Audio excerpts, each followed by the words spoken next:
The Okay. answers. All right. Welcome back to the Better Days Rain podcast. In the studio, I'm your host, Sean Daniel. With me, I got good friend Mike. Yo. Mike, how you doing, brother? Dude. Feels like I haven't seen you in like 2 weeks because it's been 2 weeks. It has legitimately been 2 weeks. Just to update, recovery has been so awesome to me and my wife. You know what I mean? Like legitimately has been just truly awesome. And to get to do the things I get to do today, you just don't see it in active addiction, but today we got to go hang out with family and be a part of something really cool and four-wheelers and fishing and, enjoying some peace. Fishing and four-wheelers. Like they don't have to be mutually exclusive and they don't have to be. You do either one of those and you've had a great day. But when you get them both in the same day. Or even in the same weekend. Yeah. I did recognize something. And it was like the first thing I noticed. And I get country people a lot more now. Oh, yeah, I'm sure. Right? I was growing up a city boy in the city, all the noise, everybody telling you what to do. It's just so many things going on, right? Man, I get now why country people are old-fashioned. Because you can go spend some time out in the country and get connected with God like that. Like, that quick. Yeah. It's just peaceful. I mean, I spent hours outside just sitting there looking at the land, watching the horses run, and it was just like, oh, this is where it's at. This is really where it's at. Yeah. You know what I mean? Well, I think a lot of people don't understand. You hear that, oh, America's not a great country, right? Because that's the current president's make America great again. Like, go outside, people, because like it's already freaking awesome. Oh, it's like I've been saying this for the better part of 2 decades. Like, America is already great. We just forget that we need to put our phones down and actually go outside. Well, I think a lot of that not going outside is this massive paranoia that we've undergone for the last few decades. Well, I mean, let's face it, our town is kind of going to crap. The roads, the crime, the shootings. But all that aside, nothing has really changed. No. It's the people and the culture that's changed. The outside is still there. No, and it really is. It's just getting out there to go and enjoying those things. Dude, you spent 20 minutes on a four-wheeler going out on the family land to get to the pond and just sit and fish all day. Oh yeah, it was awesome, dude. Like, it was awesome. You can't beat that. It was awesome. Deer everywhere. Like, it was a really cool experience. And what was crazy is I took my laptop to the hotel, right? Thinking, okay, I still got to post my videos. I still got to, do my normal routine, right? And I got there, that laptop didn't open not one time. Yeah. My phone, it got put up like all weekend long. I was completely off the grid. It's one of those things where the more you and Sammy go, and I enjoyed it.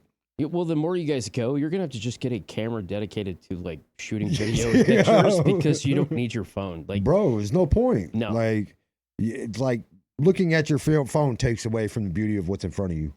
Like, and I was in a position and in a place to where I just felt super appreciative to be where I was at. And you just soaking it in. I used to go with a bunch of guys to Colorado when we ride for a week. So we'd go, Sipapoo and mountain trails. We'd just be on the four-wheelers for days. Yeah. Well, you're not on your phone. You don't have time to be on your phone. You're traversing rocky terrain. You're having fun zipping through the hills. We were catching air. Like, you're doing all these things, right? Like, and the last thing you think about is your phone. Yeah. No, it was even at night. Like, you're grateful that you're in a place where the service sucks, and if they don't have Wi-Fi at the place you're staying, you don't have any kind of internet, I'm telling which is you, great. Where we were at, bro, like, you didn't even need a blanket and a pillow. Like, I would have went to sleep in the middle of nowhere, leaned up on a rock, and been A-okay. And like, until you woke up with a bunch of rattlesnakes around you. That's the type of place I was in. It was just like, it wouldn't have bothered me a bit. I'd have just laid in the mud. I don't care. Like, it was awesome. But to get on to the topic of today, so today it actually, I think, goes into effect next week. I think it goes into effect on the 26th, but we're going to talk about the 708 Kratom ban, right? Is it a good thing? Is it a bad thing? I kind of view it. I'm gonna be honest. Like I view it as a band-aid solution, right? I think people are blowing it way out of proportion. Like everybody's acting like it's this huge milestone. Well, and it's never been like fentanyl or crack or coke or heroin. It's not as epidemic as the other Schedule 1 drugs, but a little background, right? So the DEA has scheduled as of July 1st, it's a Schedule 1 drug temporarily, right? Temporarily. But you look at what the state's doing in various states like Kansas, Iowa, like there's a ton of these states that have just decided, oh, all of a sudden this is illegal. And part of it, I always go back to, like I've told you before, you can't legislate morality. And so to me, are we legislating this because this drug is actually bad? Or are we doing it because it's a knee-jerk reaction? People are afraid of it because a lot of people don't know what it is. There are so many people I know that don't have a clue what it even is. No, and a decade ago, I didn't know what it was. When it was introduced, when I found out about it, right, and people were asking me about it, and I've even got some people very close to me that kind of got hooked on it, right? It was introduced as a way for people to kind of detox from heroin, fentanyl, methadone. You know what I mean? It was something lighter, didn't pack so much of a punch that you could taper off. Right. It was a taper off method. Right. Right. I think where the problem happened in that, because talking to a friend that got slipped in under some agricultural laws, so it went off the state's radar, right? So which means it wasn't regulated. Correct. Right. So there wasn't a prescription. Well, and that's an FDA thing too. Like, it's like the gas station enlargement pills, right? Bro, they're not actually regulated. Like it's not a actual dietary supplement. So a lot of these things are not regulated, and rightfully so. I mean, if people are compounding their own solutions for things, I don't have a problem with that. As long as they're not using something that's already illegal to come up with that compound, right? But at the same time, this goes back to personal responsibility. Absolutely. I'm not going to take something like that knowingly. Well, the gas station pills or your typical addict, right? Right. I get the sober mentality, the person who's built in discipline, right? But like addicts, they're not molded in such a disciplined fashion, right? I'm addicted to this lovely sugar-free mug. But you know what I'm saying? So I think what happened was, since it wasn't regulated, companies started targeting easy to use people that would be it's easy and cheap to perceptive manufacture. to it. Right, so it got to young adults and it got to kids real fast. It was easy and cheap to manufacture. Right. And compounds. So that's just it. It's a synthetic opioid. I mean, before it hit the streets in the stores, I remember people making it in totes in their bathtubs. Yeah. Like literally with a blender, blending the ingredients and just whipping it up and bagging it up just like you would go get some weed, you know? So I think the fact that they made it unregulated made it a problem in the first place, which is on the state. That's on the state. That's not on nobody else. No, that absolutely is right. On the state. So, but the thing is, you've got a government that cares about the people, and I'm using quotes because they care about you, right? We may not care about politics, but politics cares about us. It doesn't get brought up until it's a problem. But they just make it illegal. Now they don't offer you any other solution. And legality is not a solution to a long-term problem. So here's my beef with the ban. My beef with the ban is history has proven, and you can go back to look at any time a substance was introduced into our culture and we made it illegal or put a ban on it, something almost infinitely worse comes out. And when I say infinitely worse, it's a better delivery system. It hits harder, works faster, lasts longer, and is more deadly. And it's happened like that every single time. We're not talking about once or twice. No. Or it's every single time something worse comes out. We saw that with cocaine and methamphetamine, right? Cocaine got to a point where it was too hard to get and too expensive to get. So then they concocted methamphetamine. But you got to remember that even back in the late 70s, early 80s, people were cooking meth. Yeah. And they were cooking meth with the chemicals that make meth, not the way they're homegrown cooking it now with Sudafed and all the other things, right? So, again, laws are made and put in place to try to prevent certain components from becoming available. Right. That's how they tried to curb meth in the 80s, right? Right. And then, they're like, hey, we got a new way of doing this. And now you can make meth out of just about anything. Right. So I'm going to go back to the problem is they're a little too late. It's a knee-jerk reaction. All they're doing is making it illegal or banning it, but they offer zero solution to the actual problem. Right. Which is we have a 500,000 to 1 million people just in the state of Texas that are addicted to some kind of substance. Right. Other than alcohol. Right. Or nicotine. Oh, if you throw alcohol in the mix. I would say 1 in 5. I would say 1 in 4. 1 in or 2 in 4. I would say half the population of Texas is addicted to drugs or alcohol. In some form, and nicotine or alcohol is your basic, right? They're either smokers, dippers, or they drink. Right. Or they do both. Right. And then you've got, but there's no solution being offered here. So banning it outright doesn't do anything. Right. All it does is then create that vacuum of now I've got people that want to supply that because they see the supply and the demand, and we're going to make a crap ton of money. Well, so I'm glad you brought the supply and demand part, because what I see, especially down here in Texas, we attack the supply super heavy. We are heavy on the supply. We shut the borders down. We went into Venezuela. We were doing all these things in other countries, operations, right? I mean, we even see Operation Summer Shield here in Amarillo. These are all these things that combat the supply, right?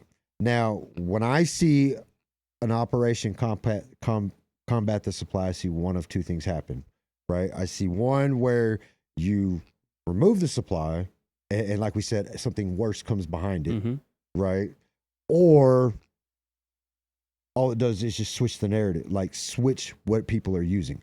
Yeah. Right. But then as that happens, more people getting funneled into the prison system. You get kids growing up without parents, which is a huge issue. Yeah. It's a huge issue when it comes to the nature of addiction. Well, and that's the problem, though, is they're not addressing the actual problem. Right. So going after the supply does nothing. No. And I even sense that I feel like my country, the mission has never been to stop it, like all out stop it. It doesn't make the effort to all out stop it. It's almost persecution against its own people. We are almost persecuting our own. You think? We are. Maybe that's exactly what they've been doing since the 80s. And that's exactly what they've been doing since the 80s. And I know this. It's about I control. say almost because I'm trying to be polite. It's about control. So free will is a wonderful thing. Right. You as a human have free will. You can do whatever you want. Me as a libertarian, I don't care as long as what you do doesn't hurt someone else. Right. Specifically women and kids. I don't care what you do. What you do yourself, you want to be self-destructive, that's on you. I'm going to try to talk you out of being self-destructive, but I can't stop you from acquiring something you want to acquire. And the hard part about this is you're never going to be able to eliminate it unless you go after the demand. The demand. It's not the supply. You have to fix the demand. Right. Fix what is causing that demand. Right. Now, this doesn't work with like firearms, right? No. So I want to do this comparison between drugs and firearms. Okay. Illicit drugs or even over-the-counter medications that people abuse are not the same as firearms. They're not the same. One is protected by our Constitution and one is not. Right. Me as a libertarian goes, you should be able to do whatever you want unless it infringes on me. Right. Now, society and our culture doesn't want that.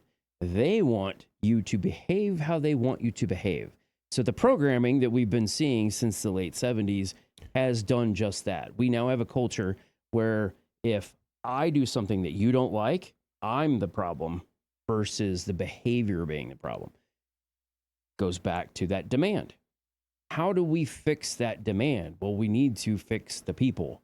So where I make this comparison between guns and firearms, I can literally take my gun off, set it on the table, and it will not hurt anybody. The second I touch it, I become the aggressor or the problem, right?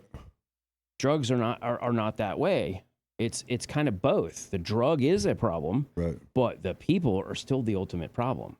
So that's where that comparison begins and ends, is that it's an inanimate object. It's how we utilize that. So one can be a tool for medication. One can be a tool for self-defense.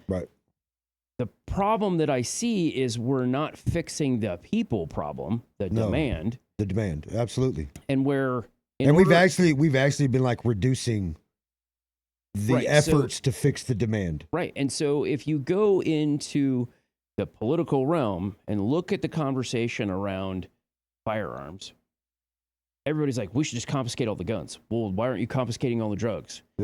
Because you can't. You can never put that back in the box, ever. Those bigger and badder drugs are going to come no matter what, because other people outside of our control in the United States are creating them. Fentanyl is a great example. So China produces most of the fentanyl on the streets right now. People aren't going and getting a prescription for the legal American-made stuff.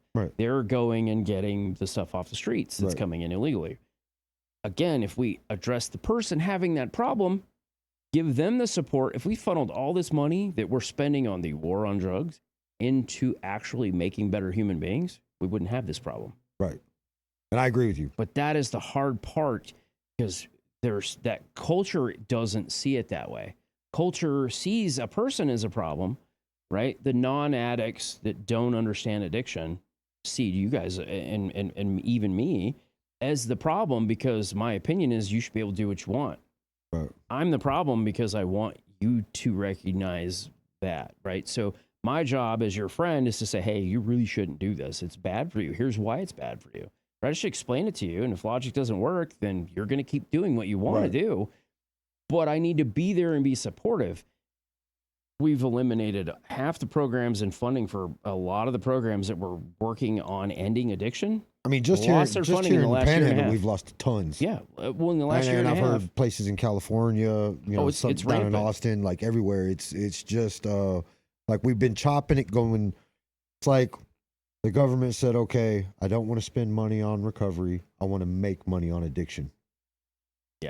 And that's kind of, they've been doing that on the prison system forever, though. Well, and I know that part, right? Like our prison system is a huge problem. But just as of late, there's been massive reductions, and what was already a frail recovery community.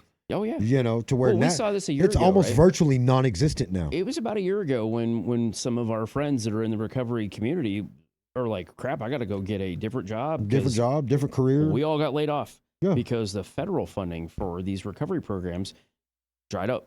Well, then you get people like me who have criminal records, who have 25 plus years experience in addiction, and have really dedicated themselves to making a change, and we can't even get a seat at the table.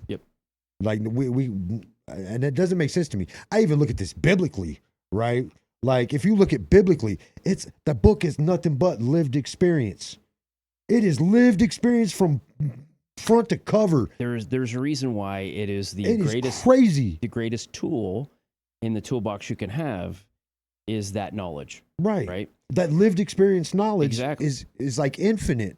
And sometimes I go to these events and people I deeply care about and I think have just really good intentions, but the way they use it, and I'm just like, I can't co-sign to that.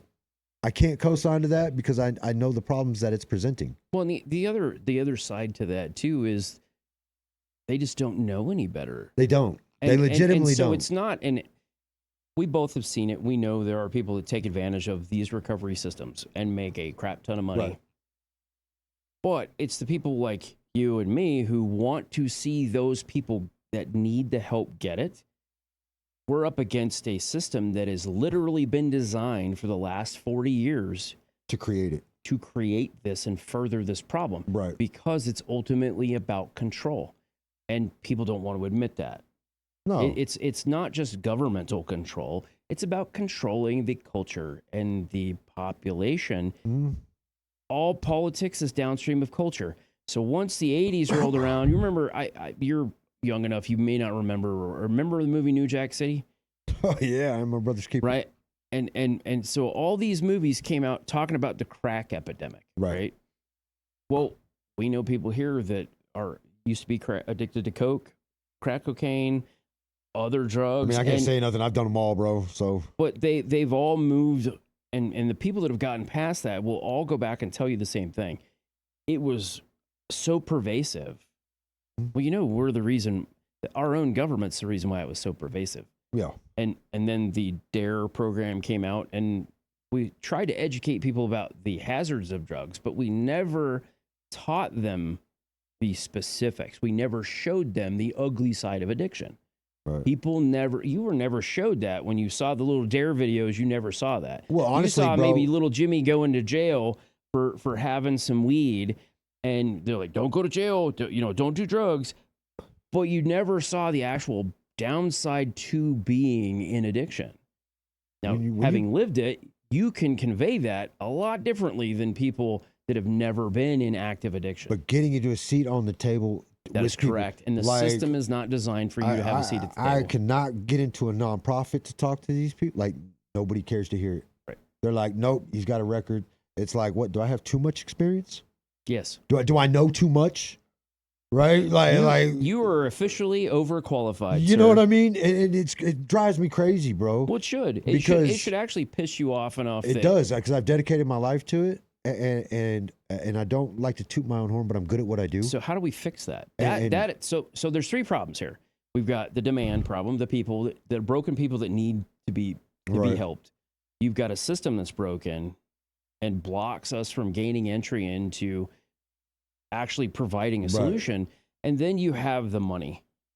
Right. And so the money's the biggest driver of all of them. But how do we, as an average citizen and the people watching your show, how do we make that change? Well, I know how to do that. We do exactly what we're doing here. I mean, yeah. Guy like me takes a guy like you who's on the verge of going to prison and goes, I'm giving you a chance because I know, I see it. I saw it in you. I knew there was something more to Sean than what the world saw. Right. We continue to do that. We give those people a chance. Absolutely. And you've got enough experience in that realm. You know when some fool is going to fall back. Oh, you know when people are going to crash and when they're going to take it seriously. And so you take that into account. You weigh those decisions. But we were never going to quit on you. Right. And we've given you the same opportunities that we've had and been given. Right. We share our knowledge. We sit and have these tough conversations about politics that nobody wants to have. Right. Where we see the problem, and then we go tackle it together. Right. And we grab other people that are of like minds, and we go, hey, we can't get a seat at the big table. We're creating our own freaking table. Right. And so by creating our own table and setting our standards up here, we elevate everybody that we bring along gets elevated.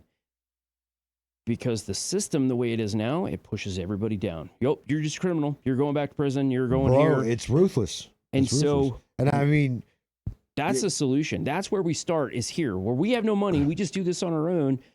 We continue to do things that bring in money where we can keep lifting people up and make that table bigger every time.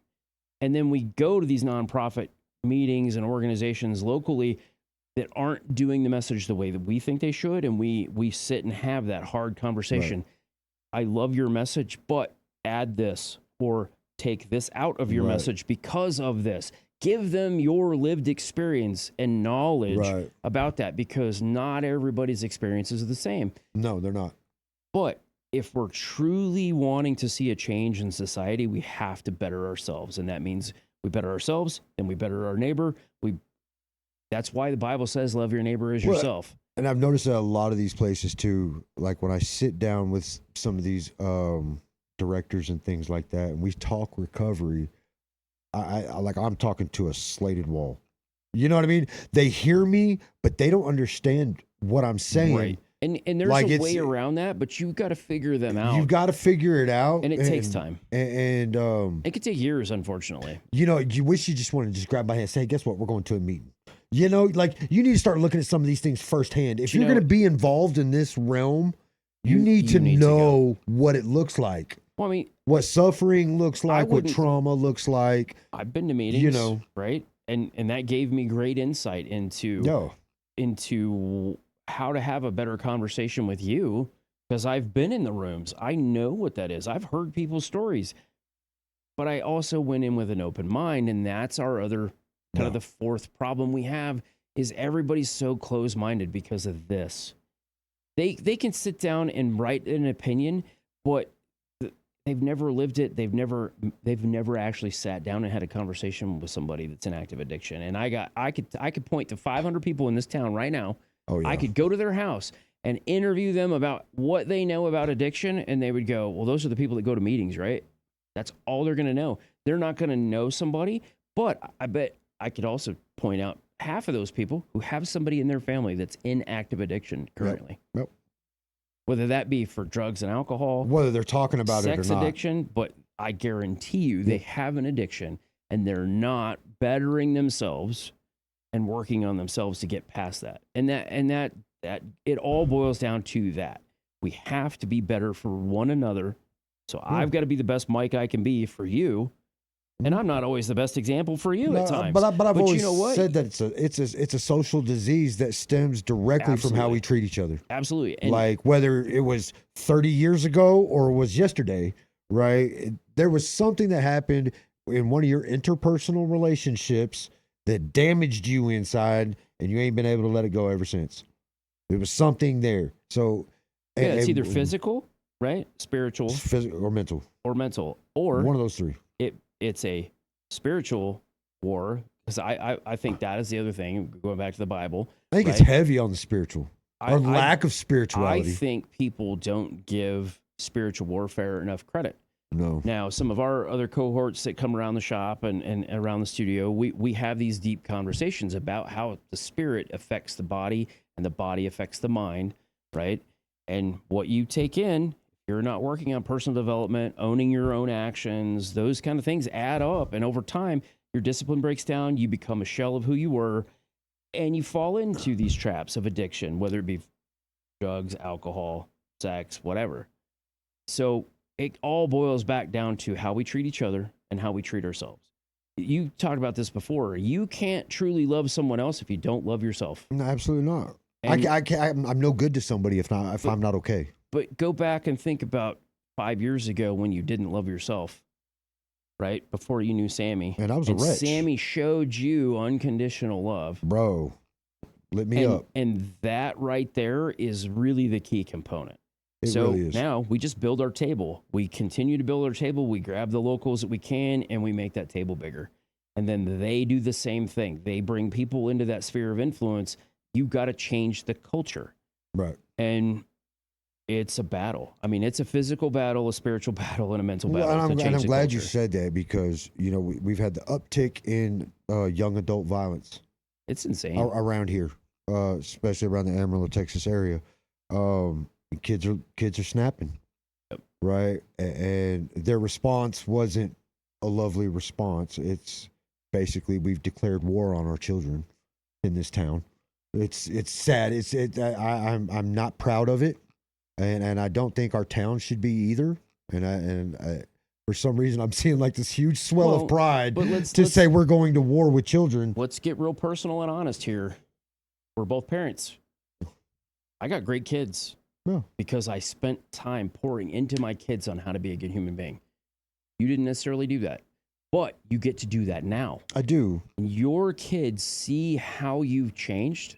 They can actually believe that you've changed. And so here's why. But it's never too late to influence our youth in how to be better humans. It's not. We just have to make sure we're living that example and not bullshitting that example. But I think we need to do that twofold as well, right? The same effort that we're putting into our youth, let's put it into their parents. Absolutely. And that's the thing. We're not doing that. We're not doing that. And I've tried to tell you, so you're just attacking what you see in front of you, but it's really a bigger problem.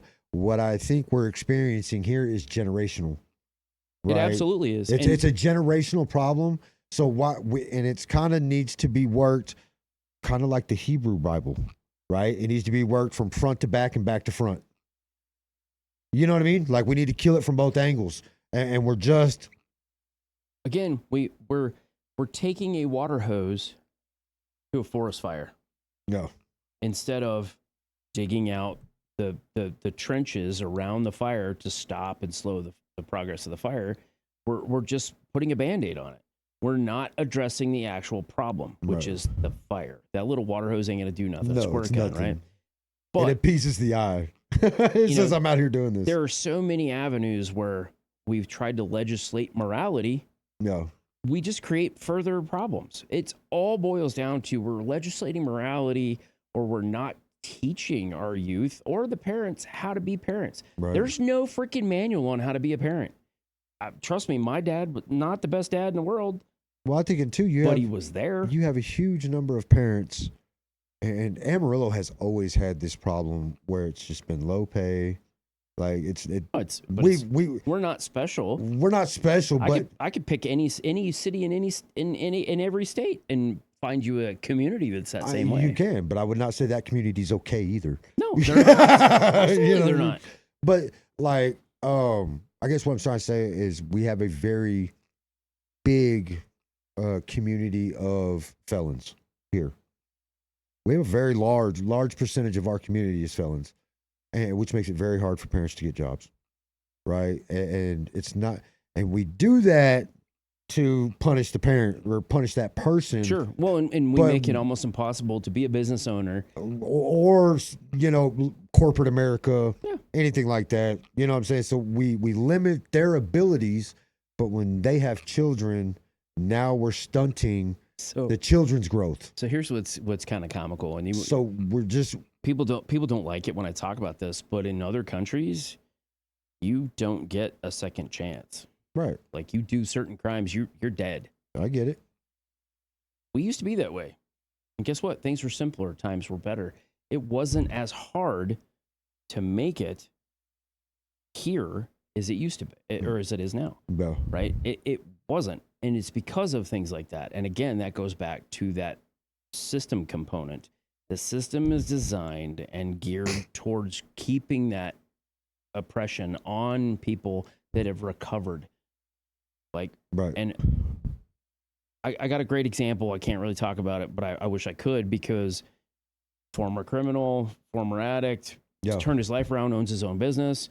Like, that's how he got around all this. I can't get a job, is he started his own business, his own company. You almost have to. Unless you just fall in with the right people. He is now, because of something that happened 20 years ago, being harassed by a local law enforcement agency. I don't doubt it. They literally are holding something that he has proven he doesn't have anything to do with 20 years ago against him now. That benefits no one. It makes the law enforcement officer that's standing on his porch in front of his Ring camera, cussing him out, telling him he's going to get him, makes him feel better about himself when he's really a shitbag. But this guy now has to worry about what they're gonna do to him and how they're gonna try to catch him and put something on him. Right. That should never happen.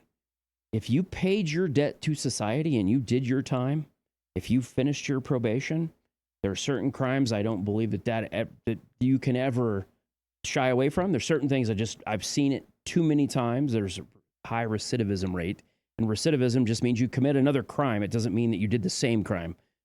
That's another distinction people don't understand. But there are certain things that in other parts of the world you're just dealt with immediately. Right. Here, we don't do that. We don't give them a second chance. We put them in a box. Right. And they've tried to do that to you, and that guys like us, we're not putting up with that crap. We're going to give you that chance when others won't. There needs to be more people like us who will do that. And there are so many different ways we could make our society better without arguing, but we don't want to do that because everybody wants to be right. Sometimes I'm freaking wrong. Bro, I love how everybody sits there and is doing this whole AI clap about AI's just evil. And I'm like, have you seen yourself on Facebook? You want to talk about evil? Like, I check out the comments section of some of these places, and I'm like, AI's the evil one? Really? Facebook's the evil one? So what's funny is there's a lady I started following. I don't know how she popped up in my TikTok feed of all places, because I don't follow a ton of people on TikTok, but I have a few things that I track. So this lady shows up, and she has what she calls Trash Can Tuesday, and she talks about the people that leave her nasty comments. And then she goes and looks at their profile page. Oh, yeah, and this Karen has, I love Jesus and I love everybody, but she's over here being, and I'm like, that is what we need. That is what we need, is for people to understand your behavior. Because you have this doesn't mean you're not going to get punched in the mouth. You can get a verbal punch in the mouth that should reset your OODA loop and make you think, maybe I shouldn't be like that. But they don't, because they always want to be right. They always want to feel superior. We've talked about this before, too. I never felt superior to you giving you an opportunity. No.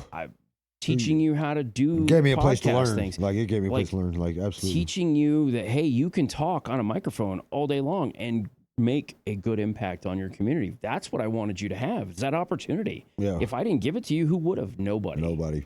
You would have had to sit there and grind this out at home. When I got the resources, bro, let's do it. Like, that's the part that people don't get. I am not superior to anybody. No. I'm one of the biggest screw-ups on the planet. Guess who said that in the Bible? Well, I would like to throw Called this himself in. the chiefest of sinners, right? Yeah. You know what he did? He used to go kill Christians. Like, bro, everybody can change. Everybody can become a better human being if we so choose. The problem is, so people are wound up in what they see on social media and wound up on what they don't know, or what they do know in this big world of things they don't know. I got this one little thing cornered. I know more than everybody else. Well, that's great, but you're still an idiot. I know guys with PhDs that can't find their way out of a wet paper bag. Bro, you know, sometimes it is easier to talk to someone who's uneducated, than to someone who is what you would say too smart. Absolutely. Right? Someone who's too smart, oh my God, it gets so frustrating. Because it's not that they know they're wrong, it's just that they're being ignorant. Or they just don't know what they don't know. You know, and it's just... We talked about this before, bro. It's the Dunning-Kruger effect. People do not understand. Crazy. There's a graph. You're over here, but what you don't know is stacked tenfold. You don't know that. Once you realize that I don't know everything, I can really work on me and I can work on bringing the people around me up to, hey, let's learn this together. So I'm glad that we're talking about people, right? Because there's something that really weighs heavy on me. And I see people outside the recovery doing this, but I see a lot of people inside the recovery community doing this. I even see people who are supposedly trying to help change the course of things doing this thing, right? Is where we want to call people out and showcase people on social media. Like, that is not okay. And to back my point up, I found 41 places. I actually did a printout. It's at home, so I can show it to you. There's 41 places in the Bible where it says it is not okay to speak on another person.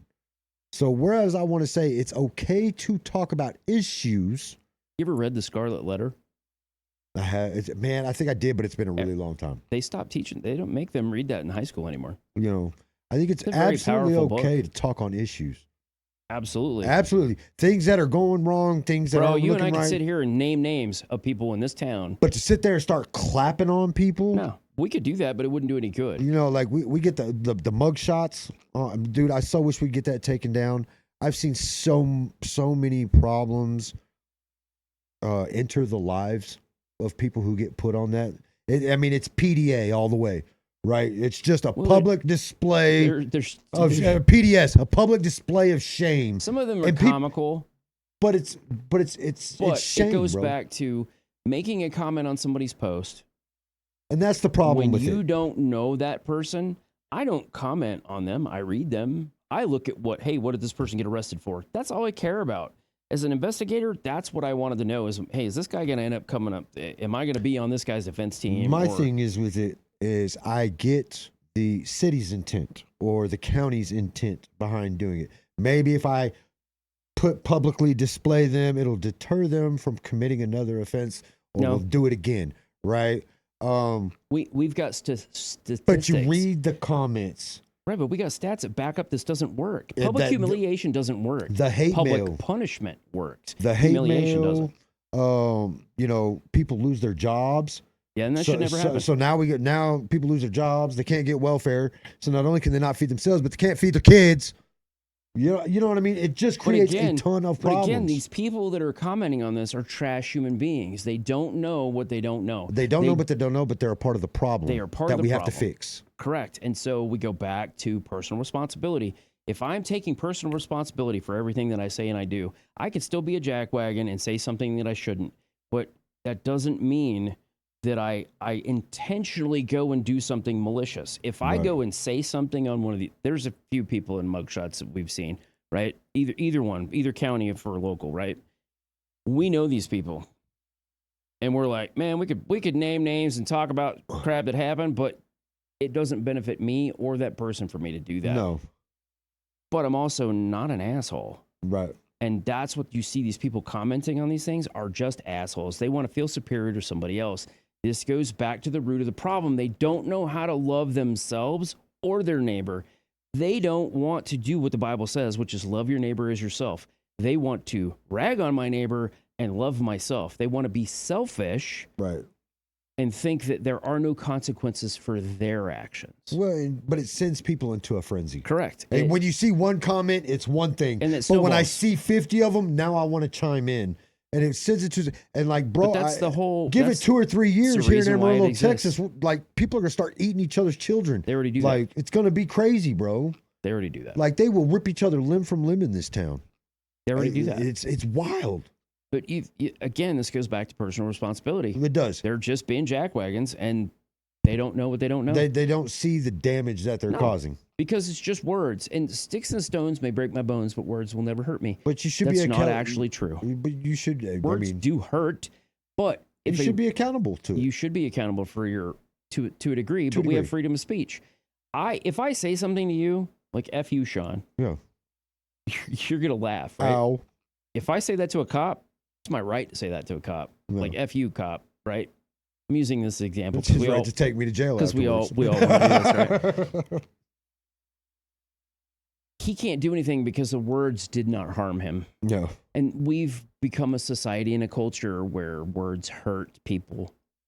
And I'm sorry, but with my last name, growing up in the 70s and 80s, y'all can kiss my ass, bunch of pansy little sissies. Well, that's why I don't introduce you with your last name, because I don't want you to get offended. I'm the happiest, I'm the angriest happy guy you'll ever meet. If you can't figure out my last name, y'all are stupid. But anyway, you get what I'm saying? Like, there just comes a point where all of this doesn't matter.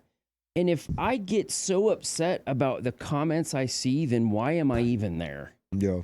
And again, this goes back to why these people feed this machine, because it's a culture problem. It is. How do we fix this? You jerks quit commenting on people's mugshots when you don't know what the story is. The context to it. Dude, I will tell you right now, as a private investigator, I will go dig into those people that are making those comments, and I can tell you how many of these dirtbags got DUIs and never got on a mugshot. They got freaking drug addictions. They got divorces. They got cheating spouses. Like, I mean, there is a ton of dirt on you people, and you just won't shut up. Well, I look back to my own case, right? And again, I'm not going to go blast these people, but I could. I look back to my own case, looking down the barrel of a life sentence, and I walked away with probation, right? Does that mean I bonded out of jail and went back to using drugs and just kept being the same crappy person? No. Like, I legitimately put myself on punishment from the day I got out. Like, I said, okay, the state's going to come after me. I might as well come after me first. The other thing is you gave yourself a mission, which was to create this exact show that we're sitting in. And so, but I started creating that change, right? Yeah. I got really heavy into service work. I turned my life around. Yeah. And I didn't turn my life around by focusing on me. I turned my life around by focusing on other people. Yep. And so I guess what I'm trying to say is sometimes people get probation because they put in the work to get probation. Well, and so here's the thing. We go back to the crimes that I'm not going to name. Right. I don't necessarily feel that probation's appropriate, but I also don't know the facts of the freaking case. Right. As an investigator, I am sick and tired of seeing innocent people go to jail for things they didn't do, all because they didn't know to keep their damn mouth shut and ask for an attorney. If you can't afford one, one will be appointed to you. And guess what? There's a whole long process. It may take 6 months for you to get out of jail, but keep your mouth shut. Well, and I would also say allegedly is a big word. And there's a lot of people who are locked up today that pled out guilty simply because they could not afford to be not guilty. Here's the problem. When I say afford, like it's not cheap to go to trial. So I went to At jail. all. I went to jail once. I got a mugshot floating around out there, right? Yeah. Whole nother state. You know what I would have done? If I wasn't guilty, I would never sign anything saying I was guilty. I don't care how long my innocent ass has to rot in prison. Yeah. I am not ever admitting I did something that I did not do.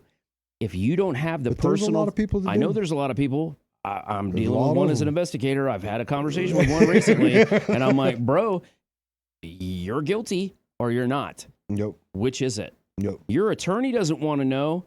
The prosecutor doesn't really care. Are you innocent? Yeah. If you did what they're saying you did, sign the paper. If you didn't, tell them to F off, and you never signing that. You want a jury of your peers, and you just sit in jail till they give you a public defender, and you make sure that he does what he did. Now, the reason why I say they need to do this is because your public defender wouldn't have done crap for you if it hadn't been for us investigators putting pressure on him to do that. Well, but that was kind of an out of It's ordinary. a little bit different There's thing. a different scenario. But people don't understand they're entitled to that representation. You are entitled to a representation. And you're entitled. The only person that can violate your rights is you. Yeah. Like your Fifth Amendment right. You're the only one who can give that up. So just shut up. If you didn't do it, don't ever admit to it. Right. Like, I just cannot fathom that. But I'm also a different person, right? I have personal fortitude and integrity that would not allow me to say I did something just to kind of avoid a punishment. Well, and to just be clear on that, right? It's a huge I love how gamble. we went from drugs to... Yeah. Well, no, because it matters, it though, matters, because right? all of this goes back to a system that's broken. Because, like, when you look at a 2-year or 4-year prison sentence, I'm with you on that. Like, if I didn't do it, I'm not signing the crap. I can go to 4 years on my hands, right? But when I'm facing the barrel of a life sentence, you know what I'm saying? I'm fighting tooth and nail. Tooth and nail to a point, right? But then when you're faced with your family, you're faced with everything, your life coming to an end. And sometimes, I'm not saying every time, but sometimes there's some things stacked against you that, bro, you know dang well we weren't going to leave him lit. You but you know what I'm talking vanished about. so quick. There was no way I was letting you go away for something like that. There's always some things, you know what I'm saying? And I've had people try but again, other people don't know what we know about your specific situation or about some of the others that I've worked.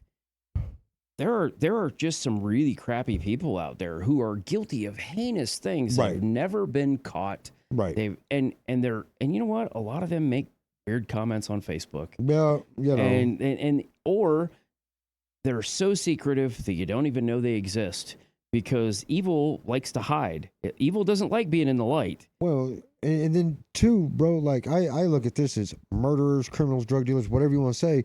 Like, in a lifetime, think about all the interpersonal relationships you've had with people. Do you think you have never known one person throughout your entire life that you hung out with for a considerable amount of time who didn't do something incredibly foul? Yeah. At some point or another that you never knew about. But if somebody finds out you hung out with that person, you're getting burned right along with them. Maybe. And I'm seeing that happen over and over again. But again, that goes back to a culture that doesn't know that it may have been 20 years. You know what I mean? Right? I mean, so context is everything. But again, these people don't have all the facts. And that's why I agree with you. I find some of the comments on the mugshot things funny. Like, for instance, the fight at Green Chili Willie's, right? It's a local restaurant. The fight, like the owner of the restaurant puts out a video talking about the fight. I think that's great. It actually made us like, oh, maybe we should just all go grab our fighting gear and all show up out there just to support him. Right. Because Jim's a great dude. But like, make a joke out of a pretty bad situation. Yeah. That's okay. But when you're attacking the people in that video, I'm not going to do that. Right. But there are dozens of people making comments about these people and they don't know them. Right. You don't know the context. Like, you don't know the 5 minutes in that video prior to that. You don't know what caused it at all. And so again, I know what I don't know is a lot. So why would I make a comment like that? Why would I put myself out there to be judgmental about somebody if I don't already have context? Well, you get the Facebook tough people.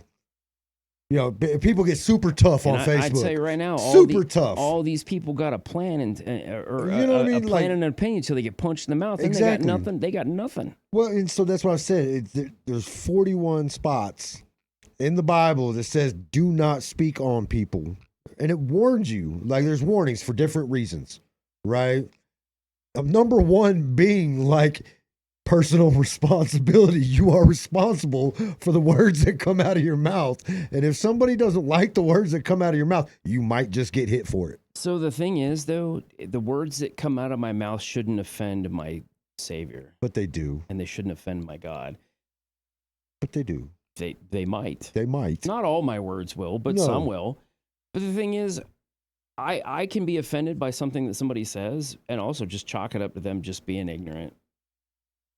Again, I've matured to where 30 years ago when I was in my 20s, somebody pop off, man, I'm fighting you.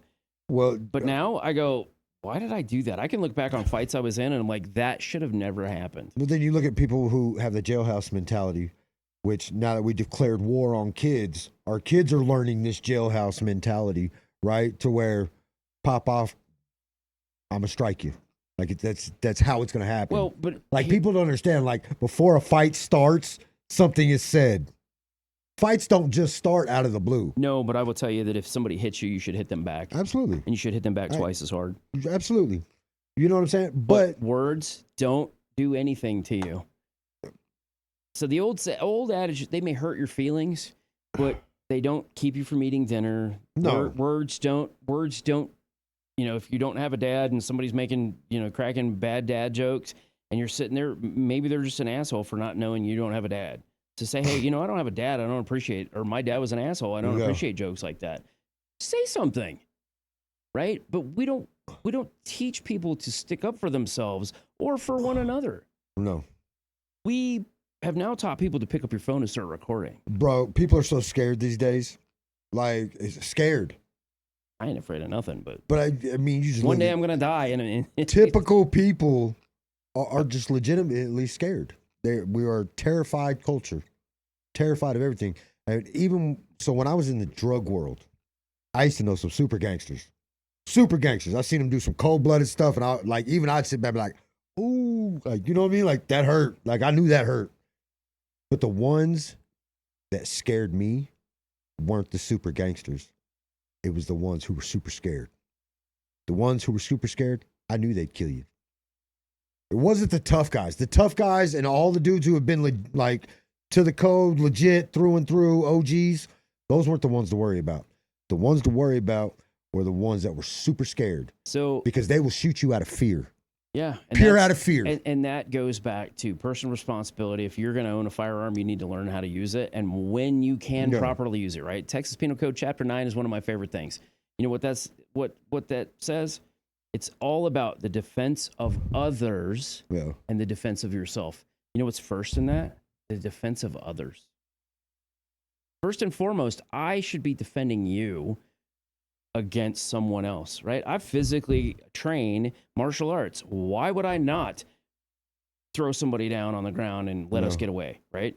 My first instinct is not to pull my firearm. My first instinct is get away from the danger. If that danger then pursues me, that's completely different.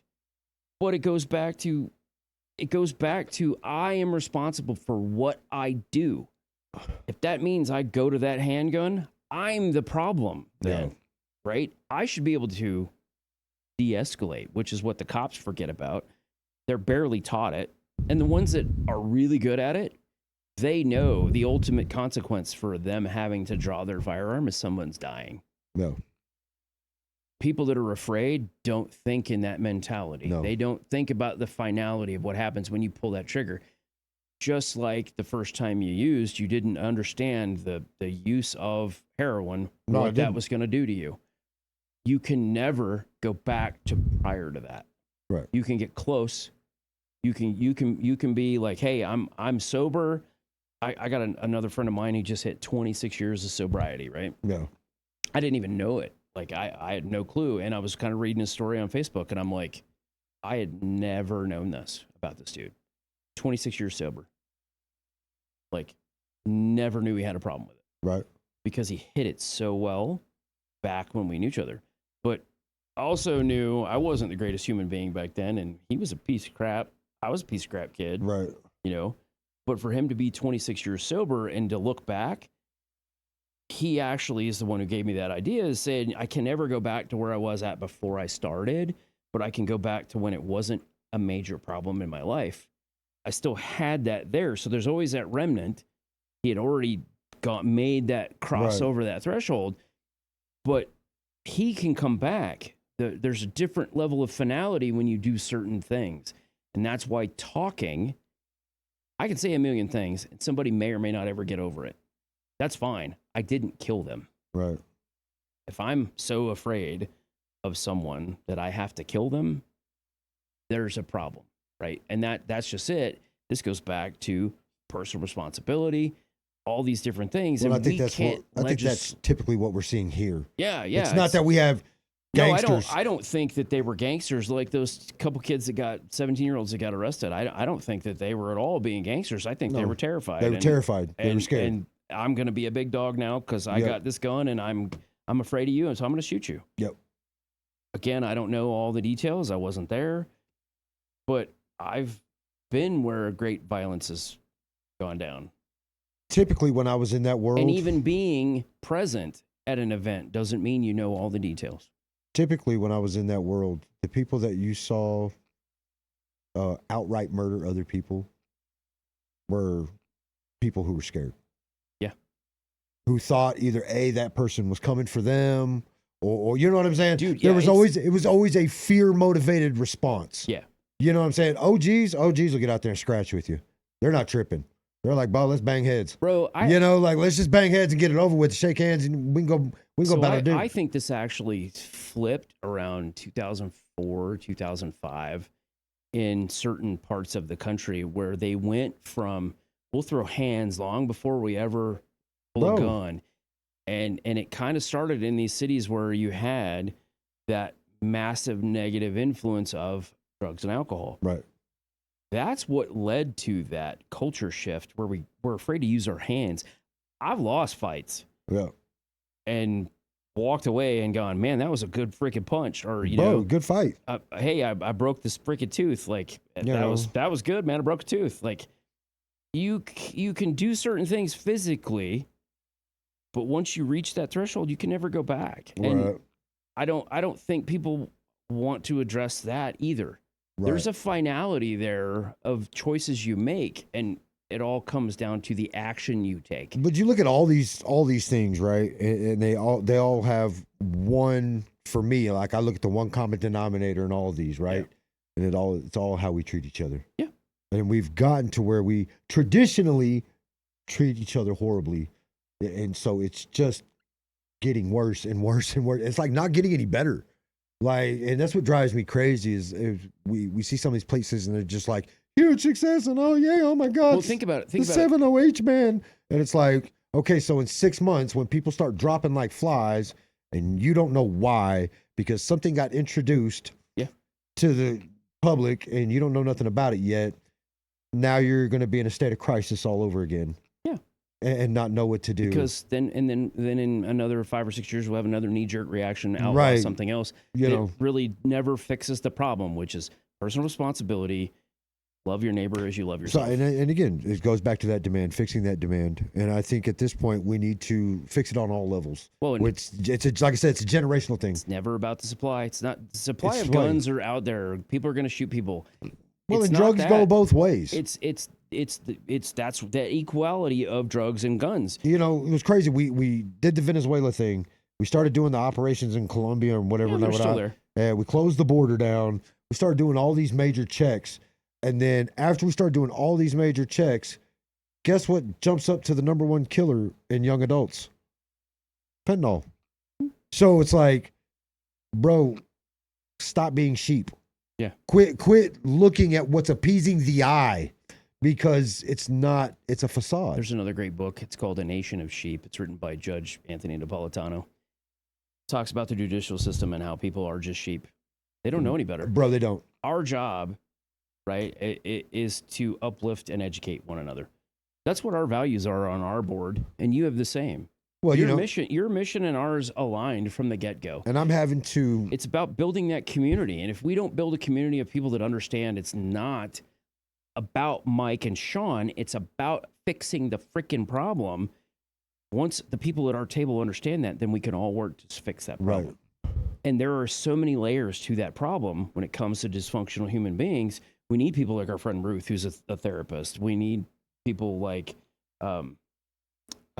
Andrea's project. What's her name? Shanna. Shanna. We need people like that who have a different perspective to sit down with us, and we come up with a plan and a roadmap for how we address a segment of our community that needs our knowledge and education. Then we go take action, and we go to where these people are at, and we meet them where they're at. When you look at like the guys from the Where You At podcast, Angel's a former drug dealer. Yep. He's admitted that on his show. He was a former drug dealer.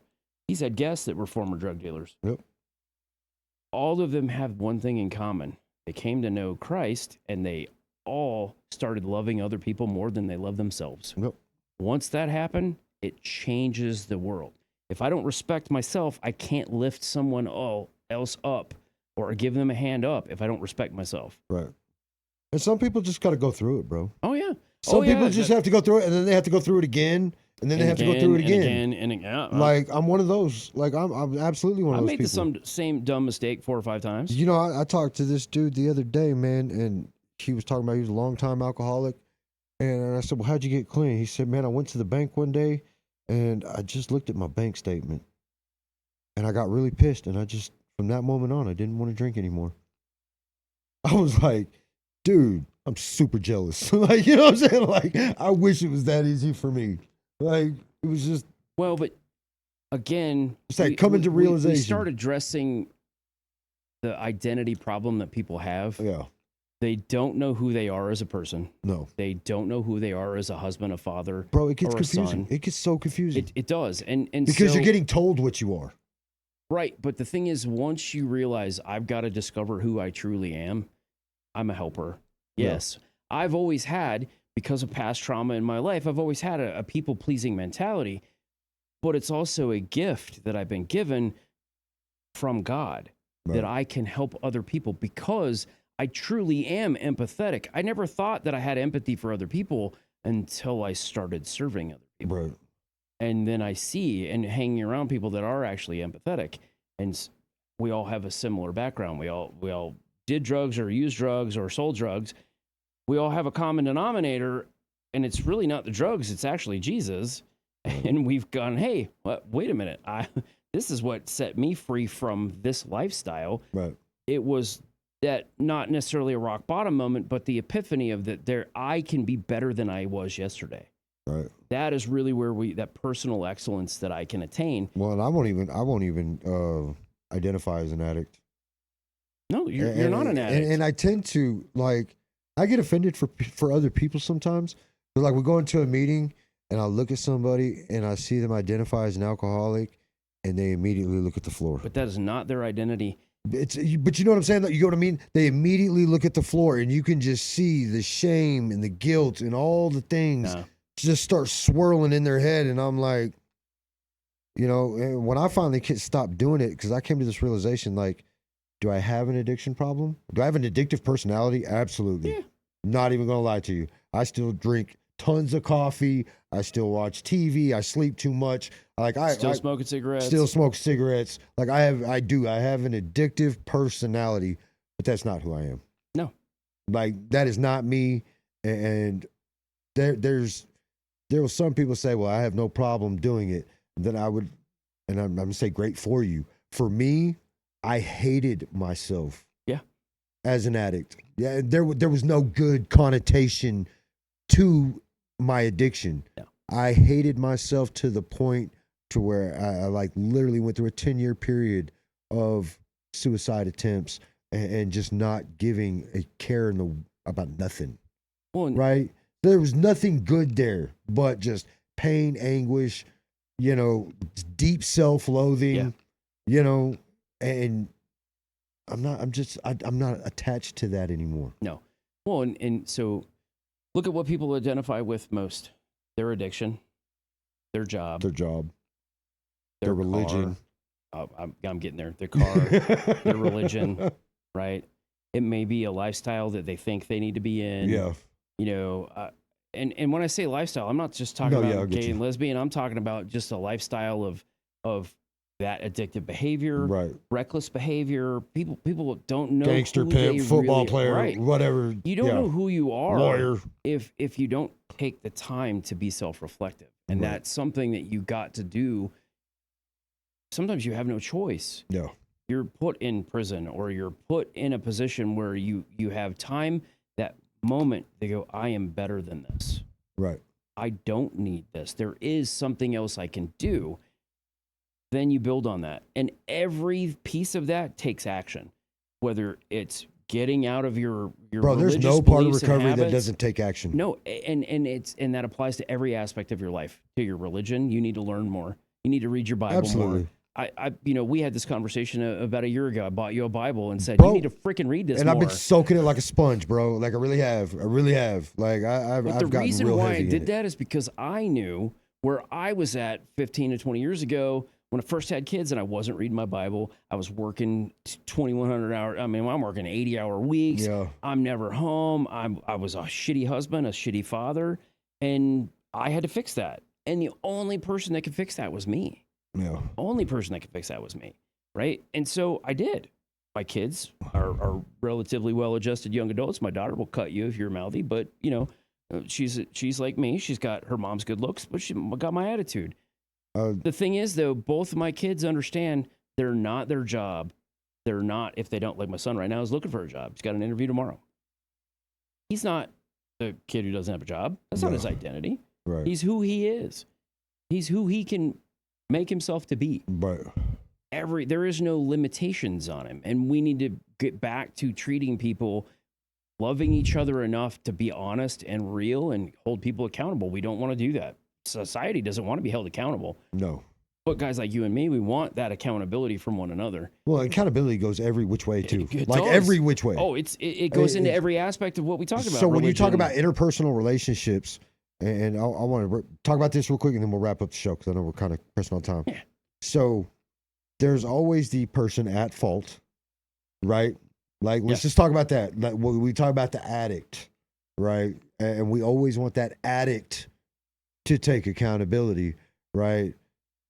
Again, there's someone else or multiple other persons who may have pushed that along, right, or egged it on, or maybe even created the problem in general, right? So, I guess what I'm trying to say is recognize the role you play in other people's destruction, right? Because I think that's where, like, especially, and it gets real tough like this when you start getting into family. Right, because sometimes our families absolutely push us. Nobody breaks you faster and worse than your own family. You know what I mean? But they will hold you absolutely accountable if you spiral out of control, and then pretend like they had nothing to do with it. You know what I mean? Like, I just want to point out that everyone, whether you're in recovery, not in recovery, everyone has a role to play in the addiction problem. Yep. Every single person. Like everyone has a role to play in what's going wrong with addiction. So, and we all have a role to play in what goes right in fixing it, right? So whether you're an addict or a non-addict, like this is a problem that takes everyone. Oh, dude, everyone. Like let's look at domestic violence too, right? That's another problem too, because the root of that is the same. Yes, it is. right? It is. It absolutely is. It is. There's a cause and there's an effect. And a lot of comments come, well, why did you just not stop doing drugs? Well, why did you just not leave your husband or your wife? Right. Because I actually do know a couple guys that have been abused by their wives, and Or why did you haul off and hit her? And guys that have been killed by their wives because they were domestic abusers and nobody knew it, right? But all this boils back down to, like you just said, there is a cause and an effect, and we need to actually address the cause. We can move ourselves away. Yes, we can make a choice to move away from that. And it may feel endless, whether it's addiction, domestic violence, alcohol and drugs. Like it doesn't matter. People have a porn addiction too. You can move away from these things. You can actively take an action to separate yourself. That is going to be the best thing for you. It's the hardest step. It's like going to the martial arts gym. The hardest belt I ever earned was my first freaking white belt. Bro, I could tell you, like I've been thinking about going to the gym for like the last 2 months, but actually crossing that thread, it's like walking into an AA meeting for the first time. You know, you're like, I know I need to do it. Man. Yeah, I know. But man.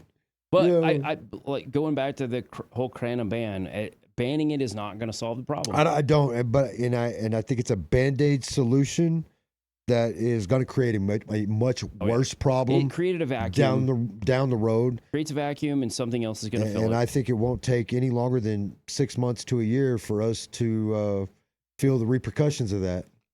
Because I wish we kind of knew what it was going to be. I mean, if you look at the chemical composition of some of these drugs that are coming out, and let's face it, what most people don't understand is they go to the doctor, they get a prescription, they may be injecting something in themselves that's going to kill them, and they won't know it. Well, you know, but truth be told, and I'm just saying this because I actually might do this.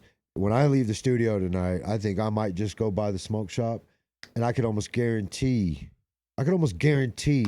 there's a replacement already on the shelf. I wouldn't doubt it. Let me know. You know, like I can almost guarantee it. That. I can almost guarantee it that there's already something backing it up. And luckily, I know the owners of a couple of these smoke shops in town, so I'd be like, all right, bro, what's the next line? Yeah. We're like, what's coming out next? Because they already know. Oh yeah. Like they're not going to lose money on this band. The government already knows. That's they're not going to lose money on this band. This is cyclical, right? I'm telling you, this all started in the late 70s, early 80s.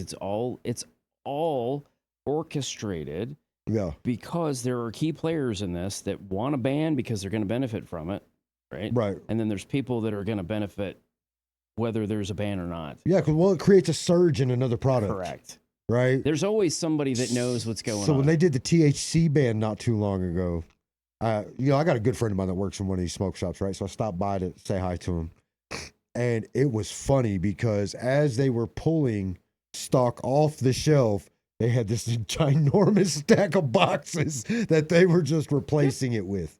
You know, so it doesn't stop. No. It just creates the next surge. And again, this is all cyclical. If you go back and look, like you said, it started with coke, started with meth or heroin. Yeah.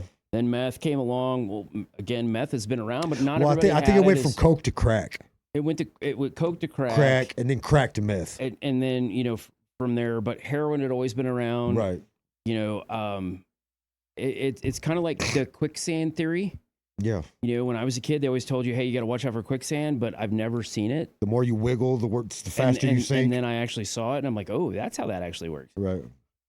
But the likelihood of you encountering that is minimal, but the likelihood of you encountering one of these substitutes that's going to be worse is very high.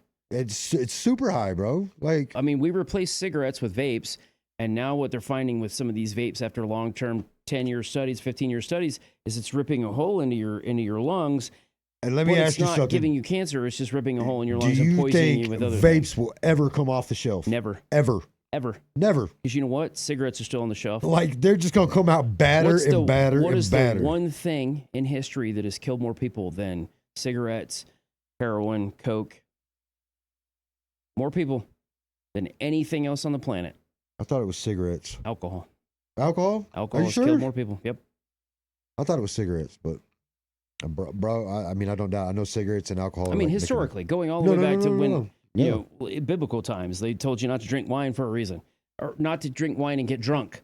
for a reason. And this is why I say, man, just quit making stuff illegal. Oh yeah, Like, just doesn't stop help. it. It doesn't help. Go address the problem. It doesn't If help. you don't know address what the problem is, whatever. hit us up. We'll tell you what the problem is. It's not very. You like that? I feel right. I feel like it's not hard. Like, if I figured it out, I know there's somebody, bro. And let me tell you, Like, we're the two of the dumbest people in this building right now. 25-year-long meth heroin addict, right? If I can figure it out and I know what the freaking problem is, I think probably what's killed more people is sugar, but molasses. Molasses is actually good for you. All right, y'all. Well, I mean, I thank y'all for tuning in. It was kind of a long show. Hopefully, we get some really good shorts out of it. I think we so. will. But man, y'all stay tuned. There is going to be a change coming soon. So right now we have been pre-recording, putting up on YouTube. I want to flip that over to be doing live shows from now on Facebook. All right, and then we will put the show up later on in the week up on YouTube and other platforms. But I would like to start shooting the show live on Facebook at a scheduled time, so that way we could get more interaction. We're getting a really big following on Facebook. And that actually works better. I mean, we talked about this when you first started, that pre-recording for you worked best for the situation. No, yeah. Now it's time to go live. Dude, live is where it's at. More people have more fun, and we'll figure out a way for you to go live on TikTok and all that as well. So with that, man, I thank y'all for watching, and man, y'all have a blessed weekend.